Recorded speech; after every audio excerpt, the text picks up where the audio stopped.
So hello everyone, welcome to my channel chemistry Gyan. आज के इस वीडियो लेक्चर में हम लोग बात करेंगे रिएक्शंस इन सॉल्यूशंस। तो पिछले वीडियोस में हमने लिमिटिंग रिएजेंट के बारे में बात की थी और हमने बात किया था स्टोइकियोमेट्री कोफिशिएंट के बारे में और लिमिटिंग रिएजेंट के बारे में। इस वीडियो में हम लोग बात करने वाले हैं रिएक्शंस इन सॉल्यूशंस। अगर आपको वीडियोस इस चैप्टर के समझ में आते हैं या अच्छे लग रहे हैं तो प्लीज चैनल को सब्सक्राइब कर दीजिएगा और वीडियो को लाइक कर दीजिएगा। तो चलिए स्टार्ट करते हैं आज का टॉपिक। हमारा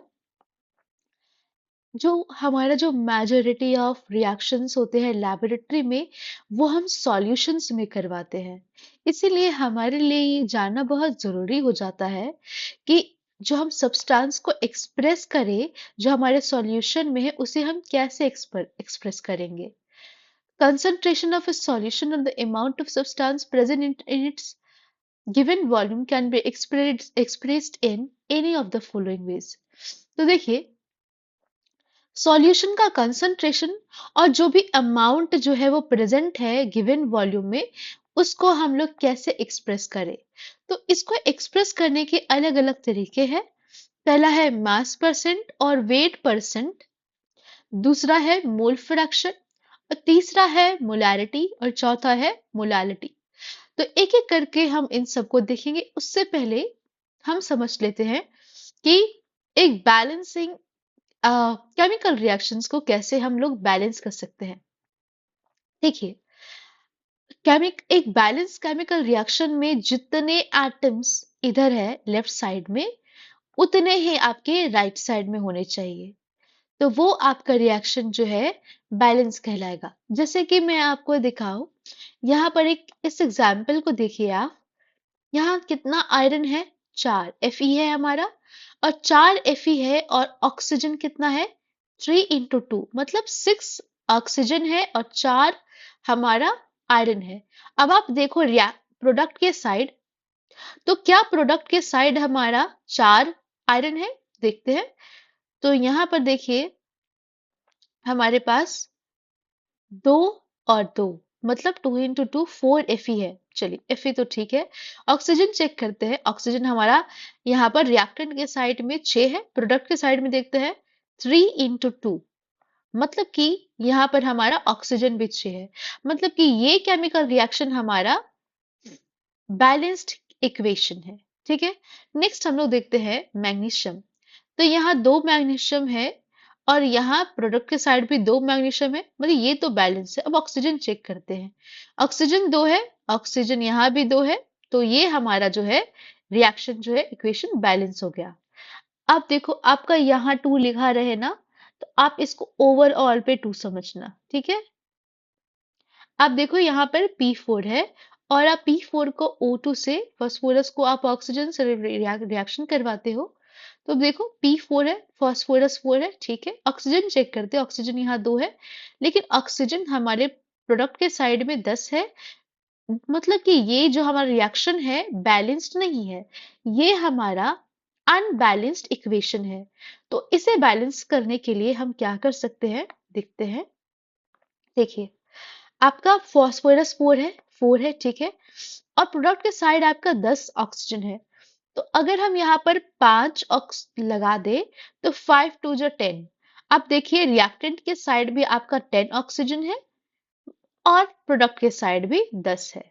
तो ये अब हमारा बैलेंस हो गया। यही आपका बैलेंस करके ये इक्वेशन यहाँ गिवन है। नेक्स्ट एग्जांपल देख लेते हैं। C3H8।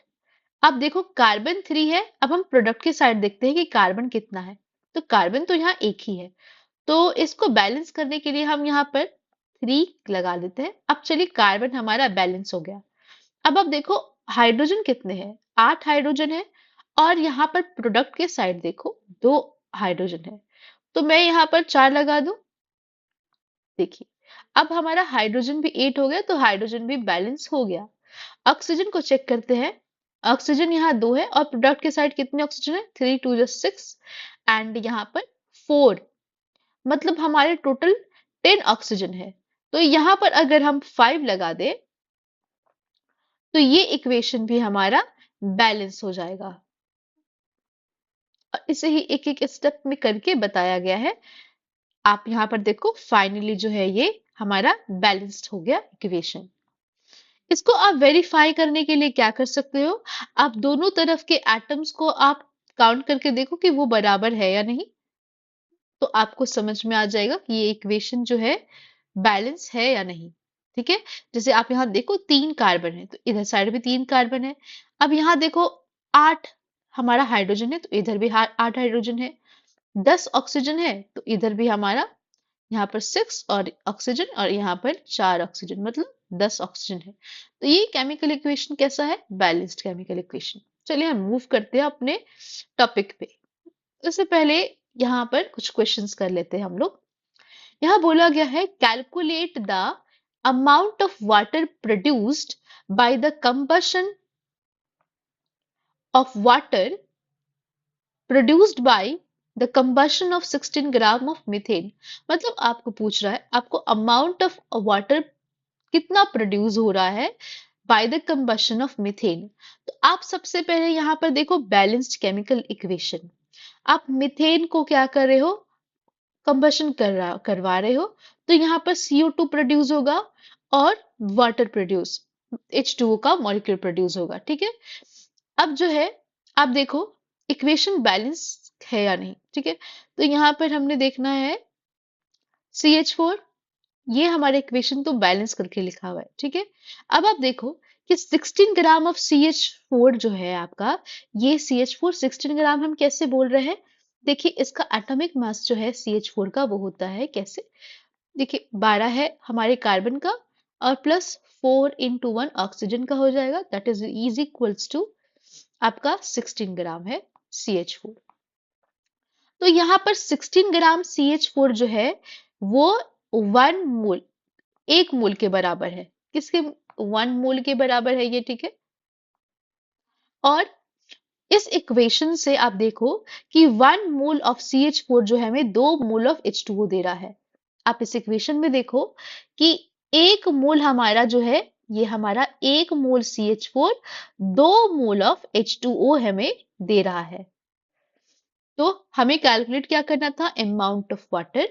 ठीक है, तो देखिए 2 मोल ऑफ वाटर का आप निकाल लो टोटल जो है वेट, तो मास निकालो 2 मोल ऑफ वाटर का, तो हमें पता है 1 मोल ऑफ वाटर का आप निकाल सकते हो H2O का, तो 2 oxygen 2 hydrogen plus 1 oxygen that is equals to 18, और 2 मोल का है तो 2 से मल्टीप्लाई कर दो that is equals to 36 gram which is written here. ठीक है, अब आप देखो कि 1 मोल ऑफ H2O में अगर 18 ग्राम H2O है, 1 मोल H2O में कितना 18 ग्राम H2O होगा, तो 2 मोल में कितना होगा, तो 18 ग्राम of H2O upon 1 mole of H2O को आप 2 मोल ऑफ H2O से मल्टीप्लाई कर दोगे। It is simple. ठीक है, 1 मोल ऑफ H2O अगर 18 ग्राम H2O के बराबर है तो 2 मोल ऑफ H2O कितने बराबर होगा, तो आप इसको 2 से मल्टीप्लाई कर दोगे। अब देखो यहाँ पर मोल्स और मोल्स ऑफ H2O कट जाएंगे, आपके पास क्या बच जाएगा, 36 ग्राम ऑफ H2O। ठीक है, क्वेश्चन समझ में आ गया। अब देखते हैं दूसरा क्वेश्चन। इस क्वेश्चन में बोला गया how many moles of methane are required to produce 22 gram of CO2 after combustion. इसमें भी सेम टाइप का क्वेश्चन है ये। एक केमिकल रिएक्शन यहाँ दिया हुआ है, मीथेन आप ले रहे हो, कंबशन रिएक्शन करवा रहे हो CO2। अब यहाँ पर देखिए आप एक चीज कि CH4 जो है हमारा, अभी हम निकाला कितना ग्राम था हमारा, CH4 हमने अभी कैलकुलेट किया था विच इज हमारा आया था 16 ग्राम। ठीक है, तो ये 16 ग्राम हमारा जो CH4 है उससे हमें CO2 का आप निकालो तो कितना होगा, 12 प्लस 2 इंटू 16, तो ये हो जाएगा 12 plus 32 that is equals to 44 gram. अब आप देखो 16 ग्राम हमारा CH4 जो है वो 44 ग्राम CO2 प्रोड्यूस कर रहा है। तो 1 मोल CO2 जो है 1 मोल CH4 प्रोड्यूस करेगा। ठीक है, यहाँ पर देखो 1 मोल CH4 हमारा 1 mole of CO2 he produce कर रहा है। तो आप बारी आती है number of moles of CO2 निकालने की। अब जब एक मोल हमारा CO2 ऑब्टेन हो रहा है, एक मोल CH4, एक मोल CH4 से आपका एक मोल CO2 प्रोड्यूस हो रहा है, तो आपको कितना चाहिए? 22 ग्राम ऑफ CO2। तो आप मल्टीप्लाई कर दो 22 ग्राम ऑफ CO2 से 1 mole of CO2 upon 44 gram of CO2। आप देखो यहाँ पर grams of CO2 cancel out and it is cancelled on 2 times and then for इसके बाद हमारा 0.45 मोल ऑफ CO2 आ जाएगा। तो मतलब 0.5 मोल हमें ऑब्टेन होगा CH4 से, और तो ये हमारा जो है रिक्वायर्ड आंसर है। अब नेक्स्ट क्वेश्चन देखते हैं। 50.0 kilogram of N2 and 10.0 gram of H2, मतलब ये इतना N2 और इतना H2 को हम लोग मिक्स कर दिया और हमें मिला NH3। तो आपको कैलकुलेट करना है अमाउंट ऑफ NH3 फॉर्म और आइडेंटिफाई करना है limiting reagent in the production of NH3 in this solution। अब देखो, सॉरी, इस क्वेश्चन के थ्रू ना हम आसानी से समझ पाएंगे लिमिटिंग रिएजेंट के बारे में और अच्छे से क्लियरिटी आएगी।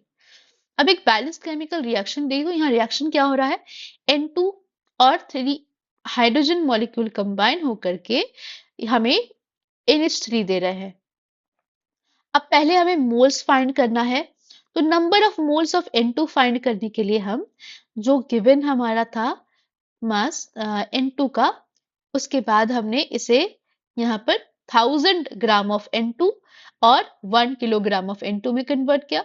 पहले हम इसे ग्राम में कन्वर्ट करेंगे किलो को, ठीक है, और उसके बाद इसे मोल्स में लाएंगे, ठीक है। तो ये सारा स्टेप जो है इन्होंने एक ही बारी में कर दिया है। इन्होंने किलोग्राम को ही पहले ग्राम में कन्वर्ट किया, ठीक है, 1000 से मल्टीप्लाई करके। तो ये हमारा जो है, ये वाला जो टर्म है ना, किलोग्राम ऑफ N2, मैंने आपको एक वीडियो में बताया था कि ये जो यूनिट्स है कैसे कैंसिल होते हैं। अगर वो आप समझ गए होंगे तो ये कैलकुलेशन आपके लिए बहुत आसान है और ये कैसे और आप समझ सकते हो। तो अब हमारे पास ये कितना बना, ये हमारा ग्राम में आ गया। अब इस ग्राम को है हमने मोल में कन्वर्ट करना, तो 1 मोल ऑफ N2 कंटेन ये जो हमारा 28 ग्राम ऑफ N2 होगा। और 28 कहाँ से आया, तो आपको पता है 14 है हमारा एक नाइट्रोजन का, तो और यहाँ पर 2 N2 है, तो 2, तो ये हमारा हो जाएगा 28.0 ग्राम। तो यहाँ से हमारा आया 28.0 ग्राम, ठीक है। अब इसको मोल में कन्वर्ट करना था, तो इससे ग्राम और ग्राम कैंसिल, और हमारा जो finally 17.86 into 10 to the power 2 mole हमारा आ जाएगा। हमने N2 को तो मोल्स में कन्वर्ट कर लिया, अब H2 को हम लोग जैसे इसमें इसे कन्वर्ट किया, तो गिवन मास हमारा कितना था, 10.00 ग्राम किलोग्राम। तो किलोग्राम को हम लोग ग्राम में कन्वर्ट करेंगे, और फिर ग्राम्स को हमने यहाँ पर मोल में कन्वर्ट किया है। और उसी तरीके से मोल में कन्वर्ट करने के लिए इसका जो मास था हमारा हाइड्रोजन का, जैसे कि यहाँ पर 2 है, तो 1 हाइड्रोजन का हमें पता था 1.008 होता है मास, तो इसे मल्टीप्लाई कर दो, that is equal to 2.016 gram of H2O, ठीक है। तो यहां से हमारी वैल्यू इतनी निकल के आ गई। अब according to the above equation, 1 mole of N2 requires 3 moles of H2 for the reaction. Hence, 17.86 into 10 to the power mole of N2, the moles of H2 required would be, अब देखिए यहाँ पर एक मोल N2 को 3 mole of hydrogen molecule चाहिए, तभी वो NH3 बना पाएगा। और हमारे पास इतना है जो है मोल्स ऑफ N2 है, तो देखते हैं कितना मोल्स ऑफ हमें, और हमें 3 मोल्स ऑफ हाइड्रोजन लगेंगे। तो देखिए ये रहा calculation, 17.86 into 10 to the power 2 into mole of N2 निकाला था हमने, और यहाँ हमें कितना चाहिए, 3 मोल ऑफ H2 चाहिए ताकि वो रिएक्ट कर सके, और 1 मोल ऑफ N2 हमने लिया। ये जो टर्म है ना नीचे वाले, ये कैंसिल आउट होंगे, और यहाँ हमारा बन जाएगा 5.36। मतलब यहाँ हमने कैलकुलेट करके पता लगा लिया कि हमें कितना मोल ऑफ हाइड्रोजन मॉलिक्यूल चाहिए ताकि रिएक्शन हो पाए, ठीक है, ताकि रिएक्ट कर पाए पूरी तरीके से, जो हमारा N2 का है इतना मास जो है वो पूरी तरीके से रिएक्ट कर पाए। तो इतना मास, इतना मोल्स ऑफ N2 को रिएक्ट करने के लिए इतना मोल्स ऑफ हमारा H2 चाहिए, इतना मोल्स ऑफ H2। लेकिन हमारे पास एक्चुअली में कितना है, अभी हमने कैलकुलेट किया था मोल्स ऑफ H2 इतना है 4.96, और हमें चाहिए कितना 5.36। सो इस रिएक्शन में होगा क्या कि ये जो हमारा है ना H2, ये हमारा बन जाएगा यहां पर लिमिटिंग रिएजेंट। ठीक है, आप याद रखना, लिमिटिंग रिएजेंट प्रोडक्ट कभी नहीं होगा, लिमिटिंग रिएजेंट आपका रिएक्टेंट होता है। ठीक है, देखिए वही बात यहाँ लिखिए, but we have only 4.96 into 10 to the power 4 10 to the power 3 mole of H2, hence dihydrogen is the limiting reagent in this case। वही बात है, so NH3 would be formed only from the amount available dihydrogen, that is 4.96 into 10 to the power 3 mole। तो अब हमारा जो N2 बनेगा, वो जितना भी अवेलेबल डाई हाइड्रोजन है जो कि 4.96 इंटू 10⁻³ मोल है, तो इतना ही मोल्स ऑफ हाइड्रोजन से हमारा N2 बनेगा, मतलब NH3 बनेगा। तो since 3 mole of H2 gives 2 mole of NH3, तो जैसे कि हमें पता है कि 3 मोल ऑफ हाइड्रोजन हमें 2 मोल ऑफ NH3 देता है, तो चलिए वैसे ही कैलकुलेट कर लेते हैं। देखिए ये सब टर्म में आपको अगर ये सब टर्म में इस तरीके से सॉल्व नहीं करना आता, तो अब सिंपली आप ना यूनिट्स के टर्म को देखो कि आपको क्या रखना है डिनोमिनेटर में। 4.96 इंटू 10⁻³ मोल ऑफ H2 है, और आपको चाहिए NH3। ठीक है, मोल कितना बनेगा, तो इतने मोल्स ऑफ हमने हाइड्रोजन रखे, और मोल H2 है आ रहा है ना, तो यहाँ पर आप कितना मोल्स हमें लग रहा है, 3 मोल ऑफ H2 लग रहा है, और बनाना है हमें 2 मोल ऑफ NH3, इतने ही मोल ऑफ H2 से।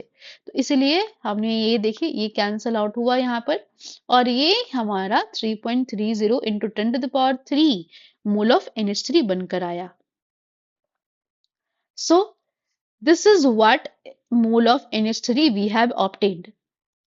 If they are to be converted into grams, अगर आप इसको ग्राम्स में कन्वर्ट करना चाहो तो आप यहाँ पर आराम से इसको लिख सकते हो, 1 mole of NH3 is equal to 17.0 gram of. तो ग्राम में कन्वर्ट करने के लिए क्या करोगे, इस मोल को ग्राम में कन्वर्ट करोगे, तो देखो सिंपल है, 3.30 10 to the power 3 mole of NH3 है ग्राम्स में, और यहाँ पर आप 17.0 ग्राम ऑफ NH3 से मल्टीप्लाई कर दो, और 1 मोल ऑफ NH3 से डिवाइड, तो मोल मोल वाला टर्म कैंसिल, रह गया कौन सा, ग्राम वाला टर्म, और हमारा ग्राम में वैल्यू निकल कर आ जाएगा इतना, इतना आ जाएगा। ठीक है, और आप इस ग्राम को किलोग्राम में कन्वर्ट करना चाहो तो आपको पता है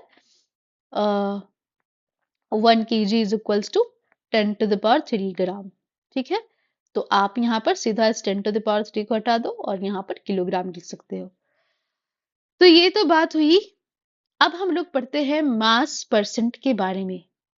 तो देखिए मास percent is obtained by using the following relation. Mass percent is equals to mass of solute upon mass of solution into 100। mass percent का फॉर्मूला बहुत ही सिंपल है, ये है हमारा mass percent of solute upon mass percent of solution into 100। Simple सी बात है। चलिए एक देखते हैं, इसी पे बेस्ड न्यूमेरिकल लिख देखते हैं। एक सॉल्यूशन जो है आपको प्रिपेयर करना है by adding 2 gram of substance add करना है 18 ग्राम ऑफ वाटर में, तो आप कैलकुलेट करो इसका मास परसेंट ऑफ सॉल्यूट क्या होगा। ठीक है, एंड हमें पता है कि यहाँ पर सॉल्यूट क्या है, ये 2 ग्राम ऑफ सब्सटेंस ए है, वो हमारा सॉल्यूट होगा। देखिए सॉल्यूट जो है ना वो लेस अमाउंट में जो प्रेजेंट होगा आप उसको सॉल्यूट कन्वर्ट कंसिडर करना, और जो मोर अमाउंट में प्रेजेंट होगा ना उसको आप सॉल्वेंट कंसिडर करना। ठीक है, और आपको पता है सॉल्यूट प्लस सॉल्वेंट आपका क्या हो जाएगा, सॉल्यूशन। ठीक है, तो ये आपका सॉल्यूशन के बराबर हो गया। अब हम कैलकुलेट करते हैं मास परसेंट ऑफ ए, क्योंकि हमें बोला गया है कैलकुलेट करना मास परसेंट ऑफ सॉल्यूट, और हमारा ए जो है वो क्या है, सॉल्यूट, जो कितना है 2 ग्राम। तो पहले हमें मास ऑफ सॉल्यूट रखना है, तो mass of A upon mass of solution. और मास ऑफ सॉल्यूशन कैसे निकलेगा, अभी मैंने बताया सॉल्यूट प्लस सॉल्वेंट। तो हमारा सॉल्यूट कितना था 2 ग्राम, और सॉल्वेंट कितना था 18 ग्राम, दोनों को जोड़ दो तो ये हमारा जो है मास ऑफ सॉल्यूशन निकल के आ जाएगा जो कि 20 ग्राम है। ठीक है, आप mass of solute divided by mass of solution into 100 कर दो तो ये आपका मास परसेंट ऑफ सॉल्यूट निकल कर आ जाएगा।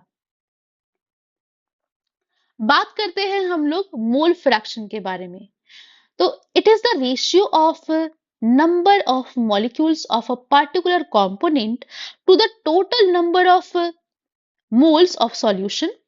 If a substance A dissolves in a substance B and their number of moles are Na and B respectively, then the mole fractions of A and B are given as। देखिए mole fraction जो है क्या है, ratio of number of moles of particular component to the total, मतलब कि किसी particular component का mole divided by total mole. समझे, अगर मान लो कि आपके पास दो सब्सटेंस है, सब्सटेंस ए और सब्सटेंस बी, तो आप कैसे निकालोगे मोल फ्रैक्शन। आप मान लो सब्सटेंस ए का मोल फ्रैक्शन निकालना चाहते हो तो इसका फॉर्मूला हो जाएगा number of moles of A upon number of moles of solution, मतलब N A plus N B. That is, देखिए मोल फ्रैक्शन को हम लोग स्मॉल एन से यहाँ डिनोट कर रहे हैं, और अगर हम इसको इस तरीके से लिख रहे हैं तो ये हमारा बता रहा है mole of fraction of A, and अगर हम इसको एन बी लिख रहे हैं ना तो ये हमारा बताता है मोल फ्रैक्शन ऑफ बी।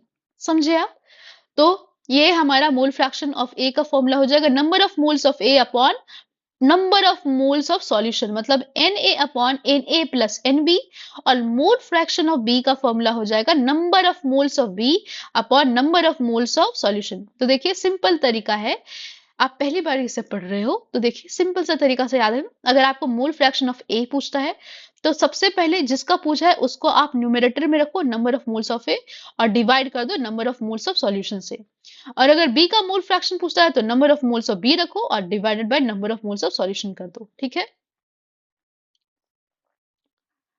अब मैं आपको एक चीज यहां पर और बता दूं, देखिए थिंक कि आपको बताना चाहिए ये चीज। अगर आप दोनों को ऐड करते हो, मतलब नंबर ऑफ मोल्स ऑफ ए और नंबर ऑफ मोल्स ऑफ जो मोल फ्रैक्शन जो है, मोल फ्रैक्शन ऑफ ए और को और मोल फ्रैक्शन ऑफ बी दोनों को जोड़ देते हो, that is N A upon N A plus N B. ये है हमारा mole fraction of A, plus mole fraction of B को आप जोड़ देते हो N A plus N B, तो ये हमारा आ जाता है N A plus N B upon denominator क्या हो जाएगा N A plus N B, which ये कैंसिल आउट होके 1 बचेगा। इसका मतलब कि mole fraction of A plus mole fraction of B is equals to 1। ठीक है, ओके। तो देखिए जो हमारा नेक्स्ट टॉपिक है वो है हमारा मोलैरिटी। ठीक है, और मोलैरिटी के बाद के बारे में हम लोग नेक्स्ट वीडियो में देखेंगे, क्योंकि ओके सो मोलैरिटी के बारे में हम लोग नेक्स्ट वीडियो में देखेंगे। अगर आपको वीडियो पसंद आया हो तो डू लाइक द वीडियो और subscribe to my channel. So thank you for watching my video.